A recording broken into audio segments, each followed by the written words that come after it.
नमस्कार दोस्तों।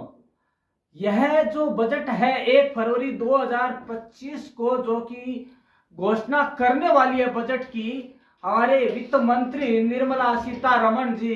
तो दोस्तों यह बजट इस समय आया है जबकि अमेरिका ने भारतीयों पर रोक लगाने की पूरी कमर कस ली है। लेकिन दोस्तों यह भारत के लिए एक गोल्डन चांस हो सकता है देश के विकास के लिए।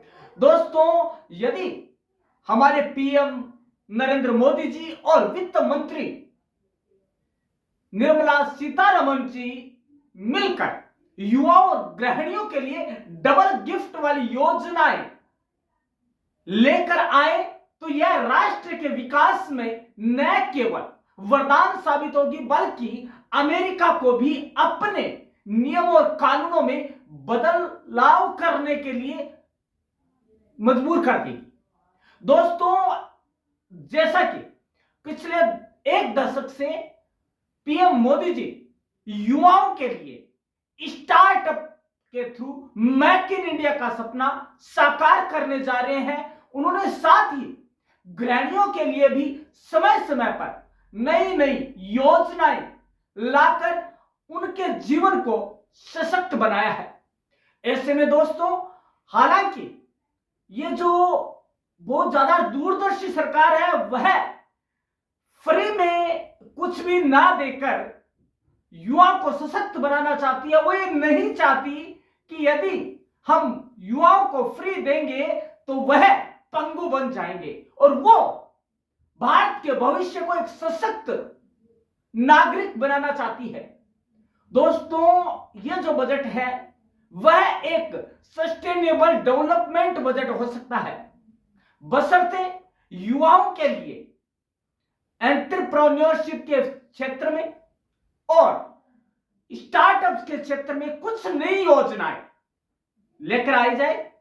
और कुछ योजनाएं इस प्रकार हो सकती है युवाओं के लिए ऋण मुहैया करवाया जाए निम्नतम ब्याज दर के ऊपर और युवाओं के लिए स्टार्टअप के लिए लोन दिए जाए और वर्किंग जो इन्वायरमेंट है या वर्किंग कंडीशंस है वो ऐसे दी जाए कि अमेरिका जाने वाले युवाओं का मन भारत की ओर मुड़ जाए। और दोस्तों किसी भी देश की अर्थव्यवस्था या उसका विकास वहां की युवा पीढ़ी पर निर्भर करता है। यहां पर स्वामी विवेकानंद का एक कथन उद्धृत करना जरूरी हो जाता है कि किसी भी देश के विकास की कहानी उसके युवाओं की आंखों में झांक कर देखी जा सकती है। दोस्तों उनका कहने का मतलब यह था कि जैसे हम योजनाएं देंगे युवाओं के सपने वैसे ही हो जाएंगे। दोस्तों माना कि हम फ्री नहीं देना चाहते युवा पीढ़ी को और देना भी नहीं चाहिए। दोस्तों उनके लिए ऐसी योजनाएं दी जाए ताकि वे देश के विकास में सहयोगी साबित हो सके। दोस्तों युवा देश का भविष्य है और गृहिणियां दोस्तों उनकी जितनी तारीफ की जाए उतनी ही कम है। और महिला सशक्तिकरण के लिए यह केंद्र सरकार अपने हर बजट में बड़ी बड़ी महत्वाकांक्षी घोषणाएं तो करती आई है लेकिन साथ ही उनको पूरा भी करती आई है। दोस्तों यह एक ऐसी दूरदर्शी सरकार है जिसके काल में महिलाओं ने अपने सशक्तिकरण के नए आयाम स्थापित किए हैं। दोस्तों महिलाओं के लिए चाहे वह घरेलू उद्योग संबंधी ऋण व्यवस्था हो या फिर उनकी आय में टैक्स में कटौती की बात हो। दोस्तों होम मिनिस्टर फाइनेंस मिनिस्टर जो महिला होती है उनको सशक्त बनाकर हम देश की अर्थव्यवस्था को आगे बढ़ा सकते हैं। दोस्तों विकास के पथ पर किसी भी देश को ले जाने के लिए वहां की दो प्रमुख धुरियां हैं वे है युवा पीढ़ी और महिलाएं। दोस्तों युवा पीढ़ी सजग होकर जागरूक होकर देश को नए आयाम दे सकती है। दोस्तों जिस देश में औद्योगिकरण तेज गति से हो, वह देश निसंदेह विकास की जो सीढ़ी है वो जल्दी छू लेती है। लेकिन दोस्तों, भारत की जो अर्थव्यवस्था है वह मिश्रित अर्थव्यवस्था है और कृषि का भी बड़ा रोल हमारी अर्थव्यवस्था में है। दोस्तों, यदि केंद्र सरकार चाहे तो युवाओं को ऐसे परिष्कृत नए तकनीकी से लैस कर सकती है, टेक्नोलॉजी दे सकती है, जिससे कि वो कृषि जगत के क्षेत्र में भी देश का एक बार फिर से सम्मान और गौरव बढ़ा सकती है। दोस्तों, इसके अलावा उन्हें युवा जो एंटरप्रेन्योर है उनको टैक्स में छूट देकर उनकी जो टैक्स लिमिट है, स्लैब है, वो बढ़ाकर भी युवाओं के साथ न्याय कर सकती है। और दोस्तों, करेगी ही, क्योंकि युवा और गृहिणी ऐसे दो सूत्र हैं, उनको यदि साध लिया तो जो देश के विकास की कहानी है वह सकारात्मक मोड़ में आ जाएगी। और दोस्तों, यह पिछले एक दशक से होता आया है कि महिलाएं और युवा जागरूक होकर वो ये जानते हैं कि हमें क्या करना है और किसे मतदान करना है और किसके पक्ष में मतदान करना है। दोस्तों, वे सरकारें जिन्होंने की युवाओं को केवल समझबाग दिखाए, आज उनकी स्थिति साफ है। लेकिन दोस्तों, युवाओं और गृहिणियों और खासकर बेरोजगार युवाओं को यदि आपने, पढ़े लिखे युवा है, जरूरत है तो उन्हें सही मार्ग पर सही काम में लगाने की, और ये दूरदर्शी सरकार ही कर सकती है। दोस्तों, बड़े बड़े विशेषज्ञ हमारे केंद्र सरकार का मान बढ़ा रहे हैं। ऐसे में यदि पीएम मोदी जी युवाओं की एक ब्रिगेड बनाए, युवाओं का एक समूह बनाए और उन्हें अलग से फ्री नहीं, काम के बदले कुछ ऐसी योजनाएं दे जो जिसमें कि वो अपने हुनर का पूरा फायदा उठा सके। दोस्तों, युवाओं के लिए जो कि आए दिन पेपर लीक जैसी समस्याओं से जूझ रहे हैं, उनके लिए ऐसी सुविधाएं दी जाए जिससे कि वो खुद लोगों को रोजगार देने में सक्षम हो। और दोस्तों, पिछले एक दशक में युवाओं ने खुद ने एंटरप्रेन्योर बनकर नौकरी मांगने की बजाय लोगों को नौकरियां दी है। तो दोस्तों, इससे साबित होता है कि यह जो सरकार है वो दूरदर्शी और महत्वाकांक्षी है। और महत्वाकांक्षी इस क्षेत्र में है कि युवा और माता बहनें, उनका जो जीवन है वो सरलता से गुजरे और वो देश की अर्थव्यवस्था में अपना योगदान दे सके। और खासकर गांधी जी के मूल मंत्र, जिसमें कि उन्होंने कहा कि भारत की आत्मा गांव में निवास करती है, और जब तक गांव का विकास नहीं हो सकता, देश का कतई विकास नहीं हो सकता। और इसी परिपाटी को अपनाया हमारी इस सरकार, और गांव और शहरों में न केवल औद्योगिकरण को बढ़ावा दिया, कृषि जनित उद्योगों को बढ़ावा दिया, सड़कों पर जाल बिछाया और उनके लिए ऐसी स्कीमें लेकर आए जिनमें कि युवाओं का योगदान दिखता हो, युवाओं का योगदान चढ़कर बोलता हो। दोस्तों, माताओं बहनों के लिए भी उन्होंने हथकरघा, घरेलू उद्योग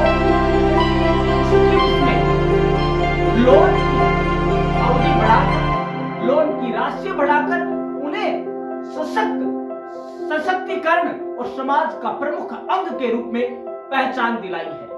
दोस्तों, वह चाहे पशुपालन हो, चाहे डेयरी फार्म हो, चाहे कृषि जनित उद्योग हो, दोस्तों, युवा और महिलाओं की भूमिका कभी भी नकारी नहीं जा सकती। और ये हमारे यशस्वी प्रधानमंत्री जी बखूबी जानते हैं।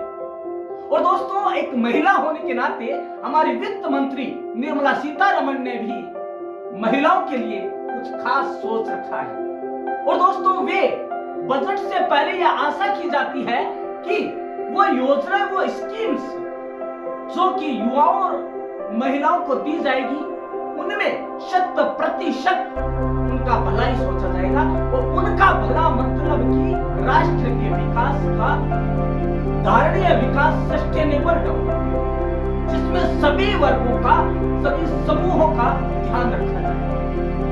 दोस्तों, यही वो मूल मंत्र होते हैं, यही वे इकोनॉमिक इंडेक्स होते हैं जो कि किसी देश की अर्थव्यवस्था को मजबूती प्रदान करते हैं। दोस्तों, किसी भी देश की अर्थव्यवस्था में वहां के युवा, गृहिणियों, इन सबके अपने अपने आयाम होते हैं और इनका बड़ा योगदान होता है किसी भी देश की अर्थव्यवस्था को आगे बढ़ाने में, बशर्ते कि इनको सशक्त बनाया जाए। दोस्तों, युवा और महिलाएं, माता बहनें यदि सशक्त है, सुरक्षित है, तो उस देश का कोई भी बात विपाका नहीं कर सकता। कितने ट्रम्प आ जाए और कितने ही चाहे एलन मस्क आ जाए। दोस्तों, भारत है और रहेगा, क्योंकि यहाँ की जो सरकारें हैं वो हमारी युवाओं के लिए देती है, माताओं बहनों के लिए देती है, उनके लिए ऐसी योजनाएं देती है और देनी नहीं चाहिए ताकि युवाओं का पश्चिमी देशों की ओर से हटकर, अरे तुम क्या हमें रोकोगे, खुद ही हमारे देश के लिए जिएंगे, हमारे लोग जिएंगे। तो ऐसे समय ये घोषणा हुई है ट्रंप की, जब बजट आने वाला है, तो ऐसा सुनहरा मौका केंद्र सरकार को वापस नहीं मिलने वाला कि इस समय में ऐसी घोषणाएं करे जो कि वहां के युवाओं को अपनी ओर पुनः आकर्षित करे और उन्हें देश के विकास में सेंट्रिक अर्थव्यवस्था के रूप में अपनाए और उन्हें एक सहयोगी के रूप में भूमिका प्रदान करे। दोस्तों, चाहे वह टेक्निकल फील्ड हो, चाहे मेडिकल फील्ड हो, चाहे स्पेस फील्ड हो, चाहे एग्रीकल्चर का फील्ड हो, हर क्षेत्र में, चाहे वो इंडस्ट्रियल फील्ड हो, हर जगह भारतीयों ने अपना लोहा मनवाया है। सब जानते हैं बिना इंडियंस के कुछ भी संभव नहीं है। और दोस्तों, यदि यूथ का और महिलाओं का ध्यान यदि बजट में रखा जाता है, बड़ी घोषणाएं उनके लिए की जाती है, लेकिन धरातल पर यथार्थ रूप में की जाए तो दोस्तों, देश और उसका जो मूल्य है, रुपए है, वो डॉलर से नीचे ही आएगा, ये तय बात। दोस्तों, जो ट्रंप, आपने सुना भी होगा कि उसे वीजा के नियमों में बदलाव करने की जरूरत है। क्यों? क्योंकि उसे पता है कि हमारे पीएम मोदी जी का रुख क्या हो सकता है। अब टैरिफ लगाइए, किसने मना किया? आप आने से रोकिए इंडियंस को, और एक दिन वो आएगा जिस दिन अमेरिका को इसका भुगतान करना होगा, क्योंकि हम यहाँ पे युवाओं को देने वाले हैं। बजट में हमारे प्रधानमंत्री जी ऐसी घोषणाएं करने वाले हैं जो युवाओं को स्वतः अपनी ओर आकर्षित कर सके और राष्ट्र के विकास में अपने योगदान को परिलक्षित कर सके। और जरूरत है युवाओं को योजनाओं को अपना कर और सही दोस्तों, आज युवा सोशल मीडिया के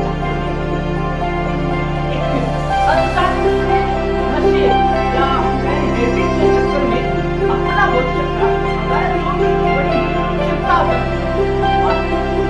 और हमारी यशस्वी उड़ान प्रधानमंत्री हर बार उनको, चाहे वो मन की बात हो, चाहे परीक्षा पे चर्चा, उनके जरिए बच्चों के भविष्य को संवारने की बात करते रहे हैं। तो दोस्तों, बजट में क्या होता है ये तो 1 फरवरी ही बताएगी, लेकिन जो ये योजनाएं होने वाली है, जिनकी घोषणाएं होने वाली है योजनाओं की, वे निसंदेह देश के विकास में एक नई छाप छोड़ेगी और देश के विकास को एक नई दिशा प्रदान करेगी, जो कि आने वाले युग की एक नई तस्वीर बनाएगी। दोस्तों, आज आपने जाना कि देश के बजट कि वो कौन सी योजनाएं, कौन सी घोषणाएं होगी जो कि युवाओं और गृहिणियों के जरिए राष्ट्र के विकास में वरदान साबित होगी। तो दोस्तों, आप क्या चाहते हैं बजट में प्रधानमंत्री जी से और बजट में घोषणा में? तो दोस्तों, वो आप लिखकर भेजें उस आपके कमेंट बॉक्स में, ताकि हमें पता लग सके कि आप क्या चाहते हैं, आप क्या चाहते हैं, आपकी क्या व्यूज है और आप इस वीडियो के माध्यम से क्या समझ पाए, क्या आप बजट को समझ पाए। दोस्तों, बजट लास्ट में हम अंतिम एक पंक्ति में बताना चाहेंगे, बजट गृहिणियों के लिए इसलिए योजनाओं की जरूरत है क्योंकि घर का बजट वही बनाता है और वहीं से होकर देश का बजट निकलता है। दोस्तों, इसको जिस देश ने समझ लिया उस देश की अर्थव्यवस्था स्वतः विकास के पथ पर चल पड़ती है। दोस्तों, महिला सशक्तिकरण एक मूल मंत्र है देश के विकास का। इसी नारे के साथ, इसी बात के साथ युवाओं को भी साथ